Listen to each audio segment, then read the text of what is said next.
Hello, welcome and welcome back. This is Jacob continuing the file operator file narration series for the various operators in Arknights. And today, as we are going through round 2 of one operator per each major class, we are currently going through 5 stars and are today in the defender category. And also today is going to be a double whammy because today's featured operator is Nearl. And obviously Nearl has an altar, and as with the other characters I have done so far that have altars, if I'm featuring their default state first, their altar is gonna also be part of this video. Well, that video, should I say. So, today we are gonna be featuring Nearl. Now, let me be completely clear here. Out of all the 5-star tanks that I have, right, or rather shall I say defenders, Nearl was probably my least used tank. But when it comes down to her as a character, and considering the fact that I do always enjoy and like female knight characters in pretty much any JRPG that I have ever played, if they are done right, since her first appearance in this game early in the story and continuing on and just following her storyline in general, she is pretty much in my top 3 of most favorite female knight type characters in pretty much any JRPG. And I know this is not a JRPG, obviously, but still falls into that category, sorta. Let's say. As for the other two, one would be Catalina from the Grand Blue Fantasy franchise, which, by the way, cannot wait, and I hopefully they do not delay the Grand Blue Fantasy Relink game anymore. Hopefully it comes out next year finally. I would like to play it, please.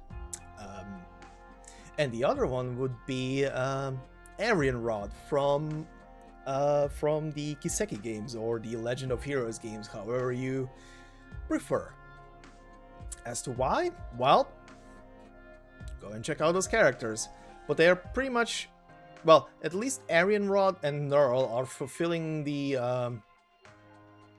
let's say, the criteria I go by, why these characters are so dear to me. And it's pretty much the sheer presence, standing. In Nearl's case, it's a lot to do with her Japanese VA. I do have to say, even though the VAs are gonna be, the voice lines are gonna be in obviously this video for both her normal and alter versions, I do slightly still prefer her Japanese VA, even though her English VA did a fantastic job. It's just a tone of the voice that is very hard to replicate. So yeah, I do have to say her Japanese VA is still by far my favorite. But yeah, also both her alter and her normal have English voice lines, which is great. Which also reminds me, I should swap before I start recording later, because that's gonna be a whole another can of worms if I forget. Anyway. But yeah, anyway, as a tank, vastly underused. As her altar, very much used in a lot of places, in a lot of teams. But yeah, let's get into the file, shall we, before I keep on rambling up too much here. So, there is one thing I would like to point out before we begin reading through this, is this little thing right here, combat experience 5 years, which obviously is an accurate thing, considering this is when she originally joins Rhode Island, and up to that point. It's been 5 years, and why I'm pointing it out, I'm gonna point it out again later when we go to the altar. There is a significant difference because of certain story developments. But yeah, for now, let's begin with the file, shall we? So,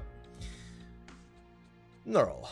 Codename Nearl, gender female, combat experience 5 years, place of birth Casimir's, date of birth April 23rd, race Kuranta, height 171 centimeters, or I believe that's 5.61 feet. Infection status, infection confirmed by medical report. And let's shorten this one. Physical exam. Across the board, excellent. Continuing. Profile. Nearl, once known as the Iranian Knight of Casimir's, is a member of the infected support group Followers. She has demonstrated remarkable combat techniques and military discipline, whether it's covering allies, mobile warfare, all-out assault, or field battle.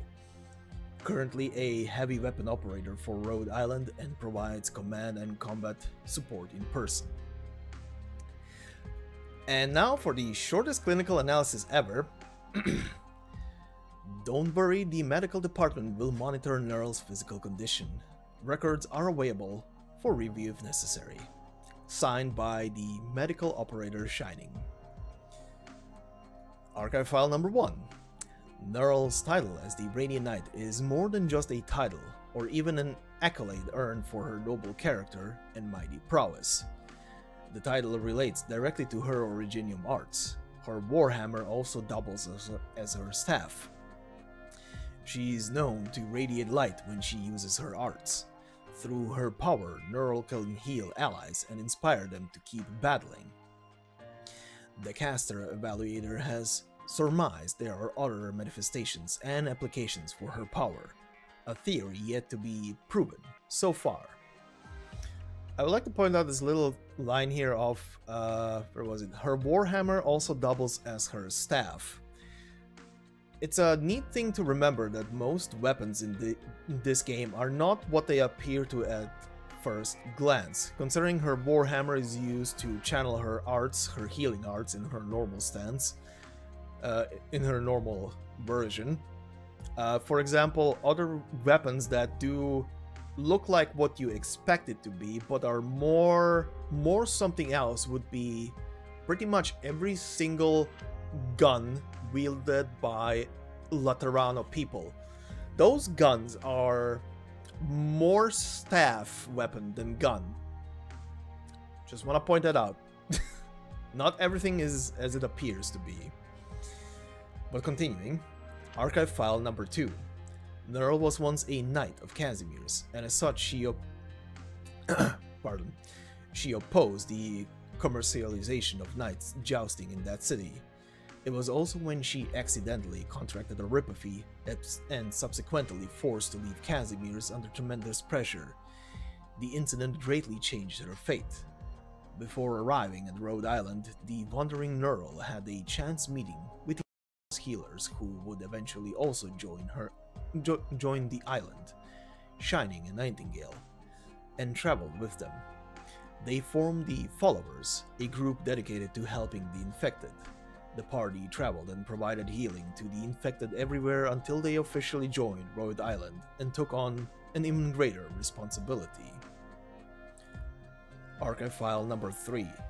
Many live drills have indicated that her current gear is somewhat limiting Nearl's combat utility.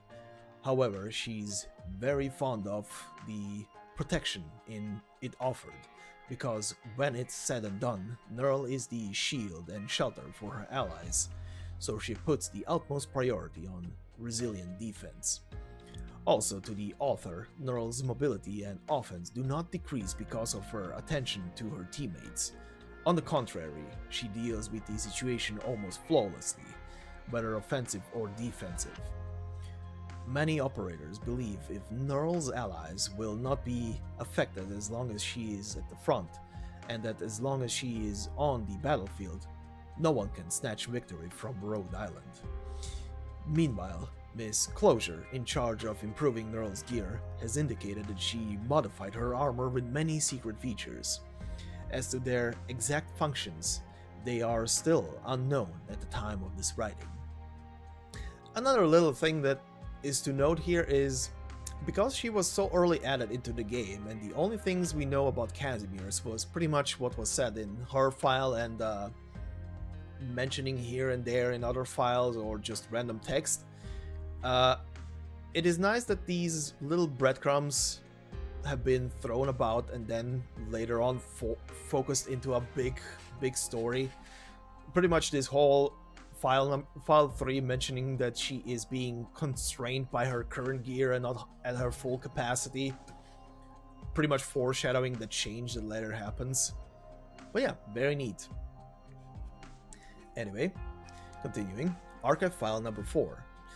In our time together, Nearl rarely mentioned her life in Casimir's. I didn't really get anything beyond that she has a grandfather she really admires and a much younger sister. She loved to share news and opinions with us, but when it came to her past, she'd just shake her head and glaze over it with a smile. I can guess why she didn't want to talk about it. I mean, I don't say much about my past either, but I do know that whatever happened won't stop her from chasing her goals and dreams. At the same time, however, I know too that if her past should return again, she'll turn right around, dive straight into the atrocity or sorrow until it is finally over, or her life is. I only hope that Liz and I could be there when it does to make sure she isn't alone. Signed, Shining.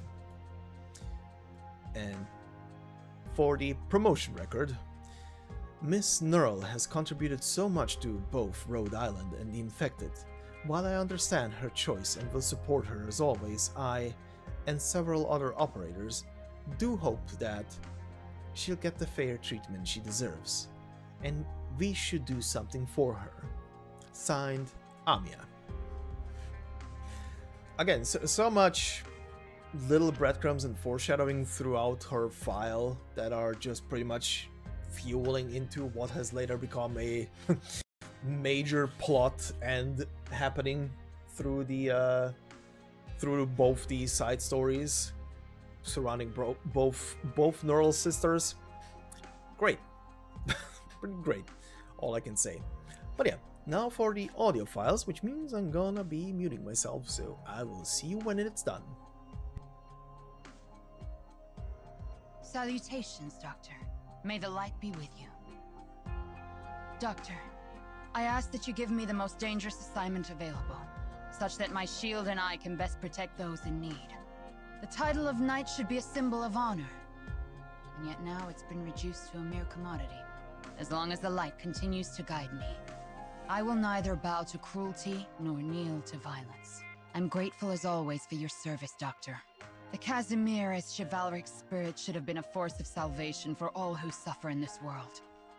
But now it's nothing more than a rotten legacy, used to benefit the rich. Nothing is more shameful. Shining too is a beam of light that guides me forward. She carries the hope I've long sought. Something flickered in Shining's eyes when she heard the name Rhodes Island. I had no idea what it meant. In this time and age of a world plagued by erypathy, may the ray of hope from Rhodes Island light the way. Let us embrace this momentary respite. Margaret Nearl, the Radiant Knight of Casimires, and now a Rhodes Island operator. I will defend your life and your honor with my shield. Thank you for granting me power. Thank you, Doctor. These new powers shall bring relief to those who suffer. This I shall engrave upon my heart. Shining once said that dawn remains distant. But I believe that one day, we will revive the dying glory with our very own hands. I shall protect them from all harm. I shall not blemish Rhodes Island's name. I am ready. Set out. Honor must be defended. In your name. I shall give my all to you. I shall cover you. Get behind me. Light, heed me. I'm with you. Don't be afraid. Revitalize. A true knight will not bend to the threat of violence. Now, repent for your sins in front of my warhammer. Let us go forth. And there will be one day. A true knight will not chase one who's lost the will to fight. Everyone deserves a chance to choose a new path. We must not give up now. I shall keep watch here. I sense an Oh, Doctor! Doctor, may I enter your office? I've heard you have a vast collection of literature. Arknights. Good morning to you, Doctor. Alright.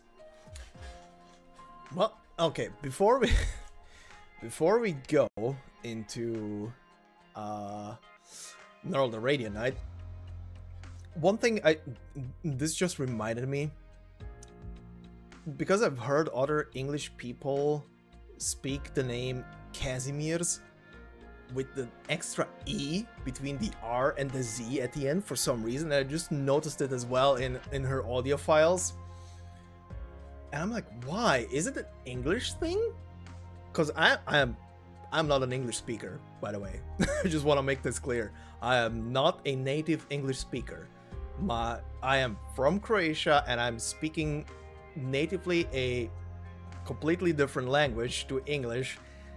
And well, considering Casimir's and that stuff is based on Poland and that kind of region of Europe, aka Slavic languages, which is what I speak, hearing English people say an extra E in there is so confusing to me. Why are you pronouncing another E in there? I really want to know. Someone who is native English speaking and is doing that, please tell me. Why is that there? Why does it exist? It's not written there unless it's a English pronunciation kind of thing going. But yeah, anyway. Oh boy, I am looking at this image. I am looking at a moving JPEG and I am just reminding myself, holy hell, this file is gonna be large, considering how much text is in in this version of Nearl. And yes, even though it's a JPEG that moves only a tiny bit, considering that I'm remembering back to the W and the Shen narrations for the files, oh boy, this is gonna be a huge file. Oh my god. Anyway, as to the file itself, basic information is pretty much the same, with two differences. One being medical tests have confirmed that no infection is present, and the other one being 8 years combat experience. Now, I want to know, because I don't remember if it gets said anywhere how long Nearl was already with Rhodes. She was definitely a while there, considering the 5 years is when she signs the contract. How long was she already there? Because these 8 years, this is a 3-year difference, meaning that she definitely stayed in Casimir's for a long time and only occasionally pops back to Rhode Island to check on things, as stated later in this very file. But yeah, kind of just curious, how long was she with Rhodes when she signed the original contract? But yeah, as I said, basic info pretty much the same, the only difference being this 8 years now, and medical tests say no infection. And as for the physical exam, everything still excellent. The only new thing here, combat skill outstanding. So she is now pretty much not anymore limited, she is at her full capacity. But yeah, continuing. Profile. Nearl the Radiant Knight of Casimir's embodies extreme combat skill and personal military accomplishment in protecting allies, flexible engagement, annihilation, and open zone battle. After returning to Casimir's and being crowned winner of the 24th Casimir's Major, remained in Casimir's to follow up on remaining affairs, provides tactical support to the Rhode Island Cavalierki branch office as a collaborating operator, as well as assisting the landship with assorted operations in other regions, in times of needs. And look at that, a clinical analysis file with a caviar. Imaging tests reveal clear normal outlines of the internal organs and no abnormal shadows have been detected. Originium granules have not been detected in the circulatory system and there is no sign of infection. At this time, this operator is believed to be uninfected. Cell originium assimilation 0%. Operator Nearl shows no sign of originium infection. Blood originium crystal density 0.14 units per liter. Operator Nearl was at one time frequently active in non-urban areas, but presently remains at lower risk of infection. This is actually a past physical report of Nearl's. And she can tell for herself at this point, but she found out the truth long ago, right? No matter when she learned, it's never seemed to shake her one bit. Nearl really is some incredible person. Signed by Medic Operator Hibiscus. So yeah, interesting. This file is apparently old. Alright then. Archive file number 1. Originium Arts Overview. The returnee Radiant Knight is still as valiant and dependable as she ever was, but her combat style has shown a certain shift. Aside from a change in weapon of choice, her application of Originium arts is no longer constrained to treatment. There is no doubt her sword spear wrapped in gold remains the ultimate deterrent to enemies on the battlefield. Just as her close friend Shining says, in the days she roamed with us, Margaret learned how to hold herself in, but upon her return to Casimir's and reprisal of her charge, the Radiant Knights learned how to blossom with all her heart. It's not just Shining and Nightingale. Other operators who've worked with Nearl are shocked by her changes, but they all agree they suit her. Everyone understands clearly that in the application of justice to evil, so long as both reach the limit, the spotlight must shine. Immersed in the Radiant Knight's rays, evildoers are seared or burned, while Justice's allies continue supremely uplifted. Weapon evaluation. The sword spear operator Nearl now uses, like the warhammer before it, was given by the Nearl family to a Casimirian craftsman to design and forge, and has been strengthened by operator Blamshine. It was at one point broken in a bout between Nearl and the Blood Knight, only for operator Blamshine to mend it again. By Rhode Island's engineering department's evaluation, Nearl's sword spear goes beyond the strength of Casimirzian campaign knight standard arms, making an incomparable fit with Nearl's own Originium arts. Under ideal circumstances, it gives the arts she casts an almost 10% increase in effectivity.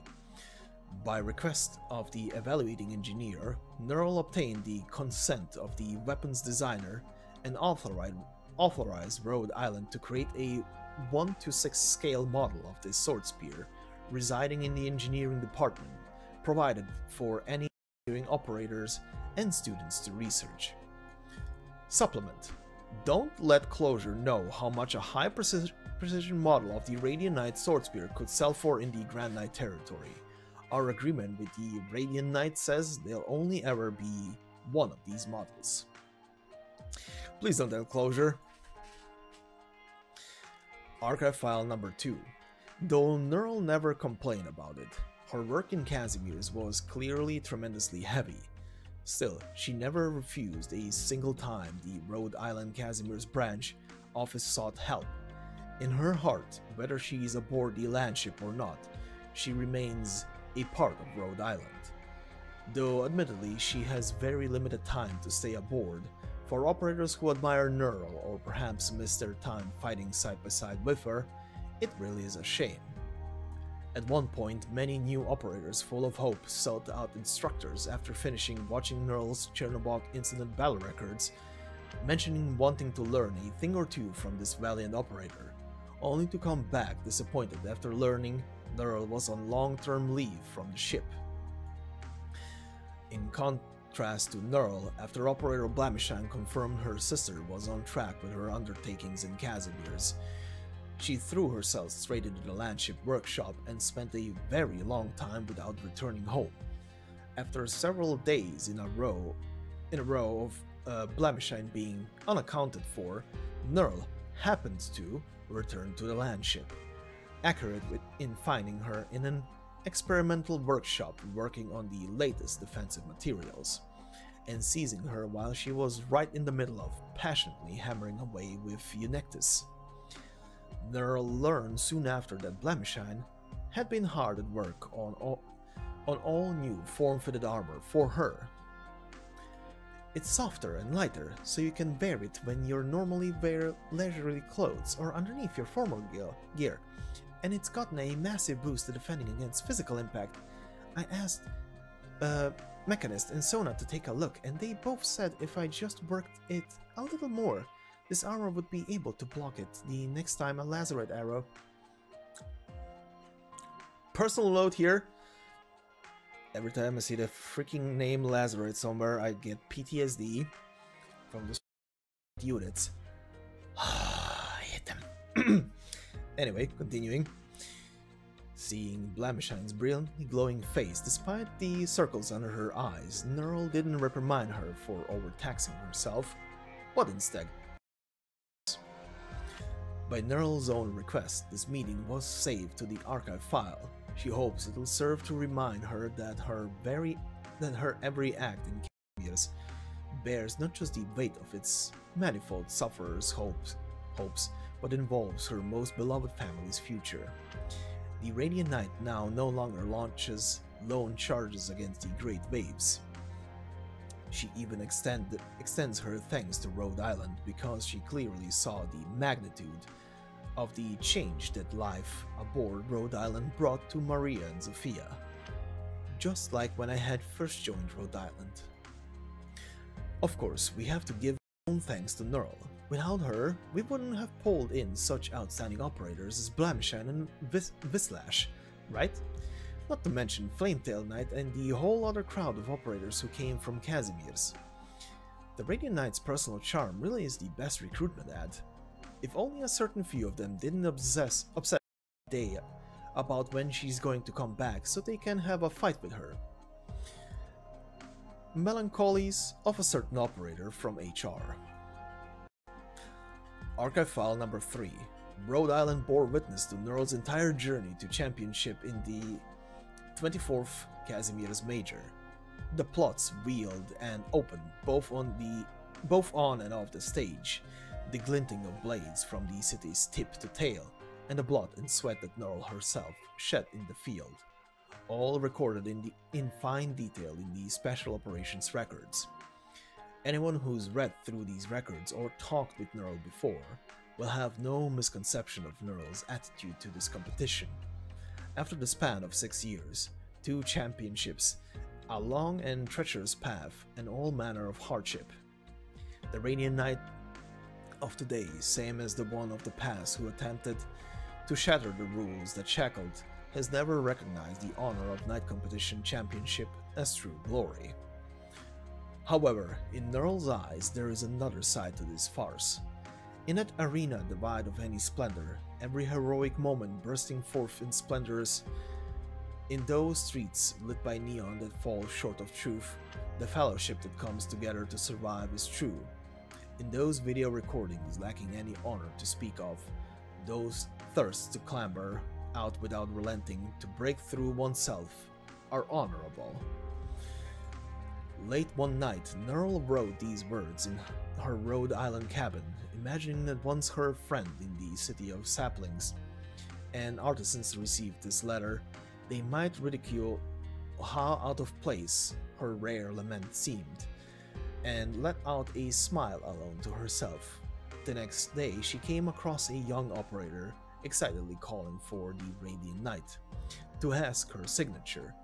The Radiant Knight's path to retaking the championship had been the focus of masses, and even Rhode Island had its fair share of her fans.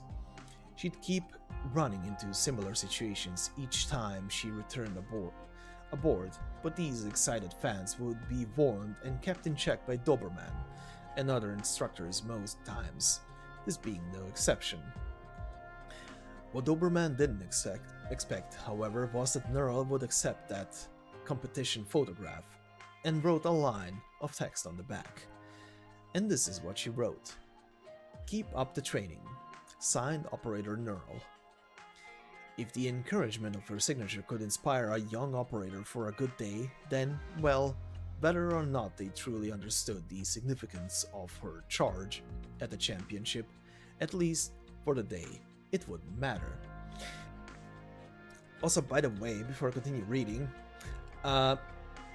if I'm remembering right, this line here, where it's mentioned that she's writing to her friend in the city of Saplings, I believe that's the Candlelight, right?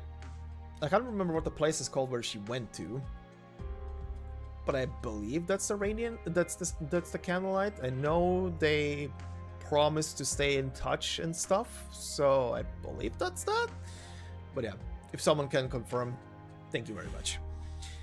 But yeah, continuing, Archive File number 4.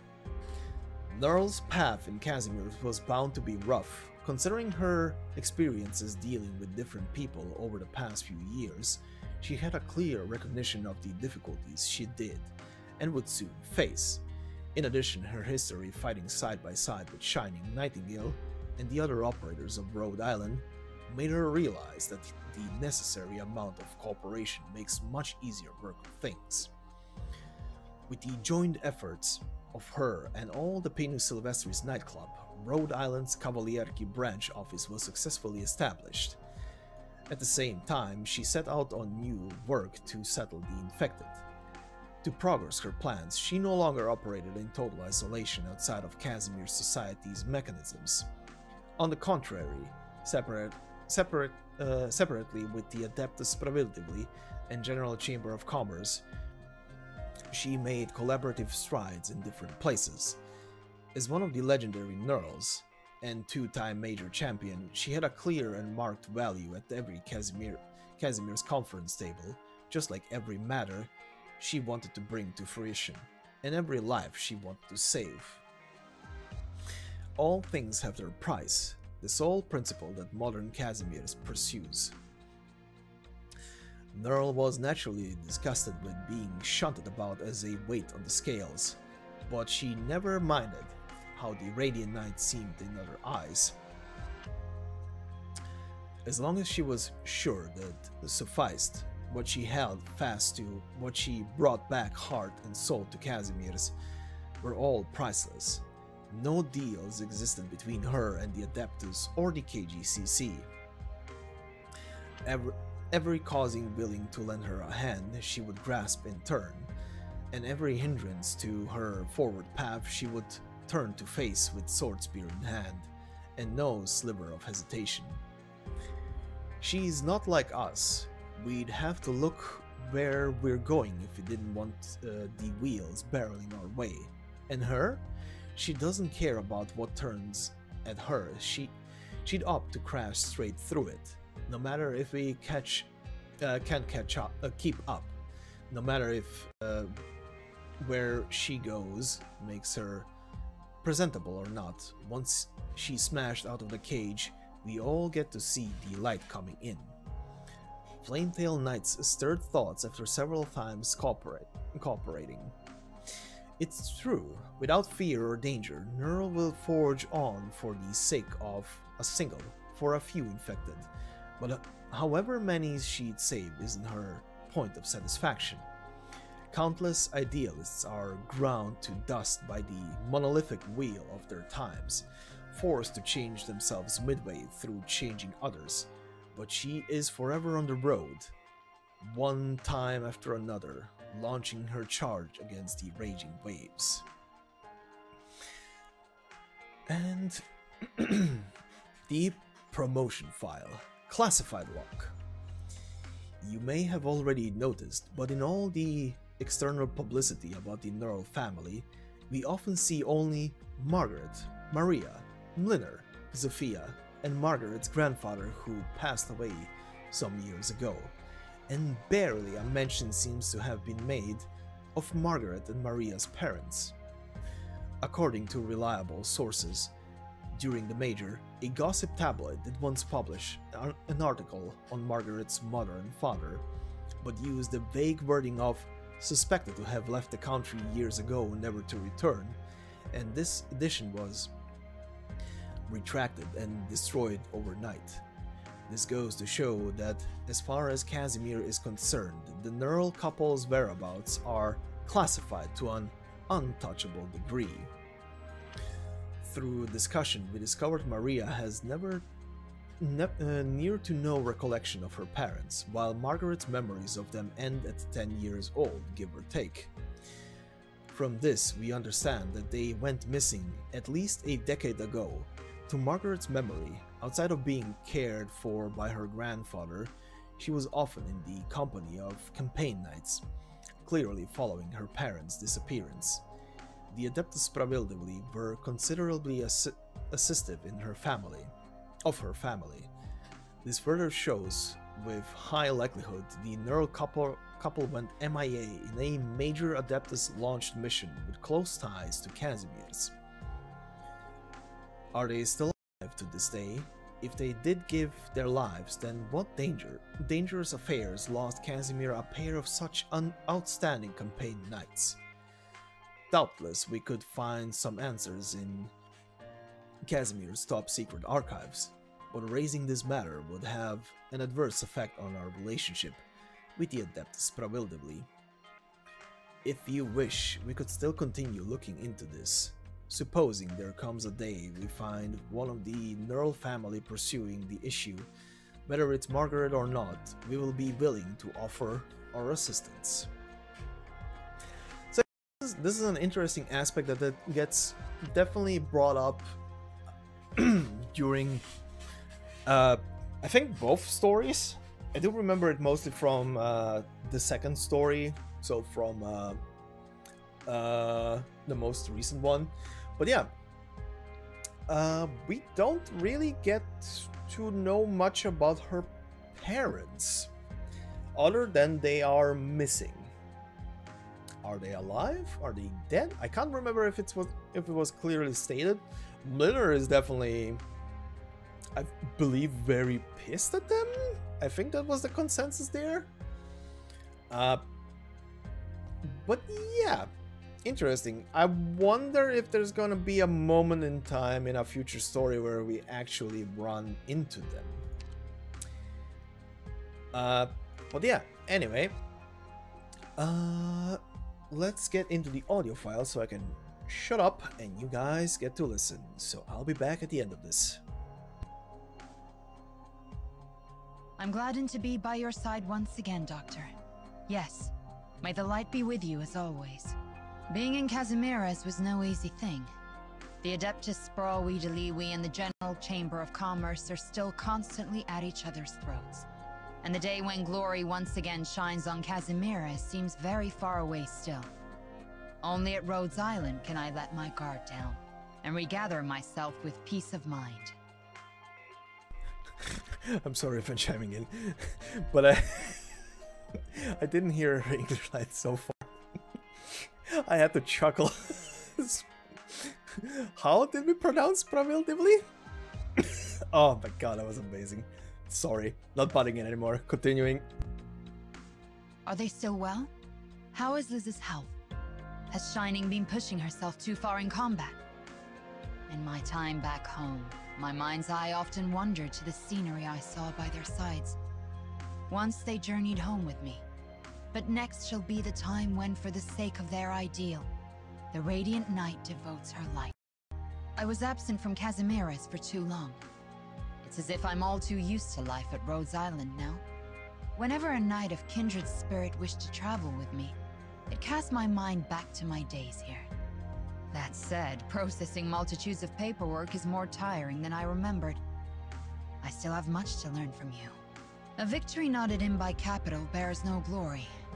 Yet it was thus I first came to meet those souls who harbored faith, and was able to light that flame. That this flame can show the way forward. that it may inspire those who crawl to stand back on their feet and forge ahead, that it sheds the darkness, that it reveals the true light of hope. Doctor, I have always firmly believed so. This weapon, there are only a few who know.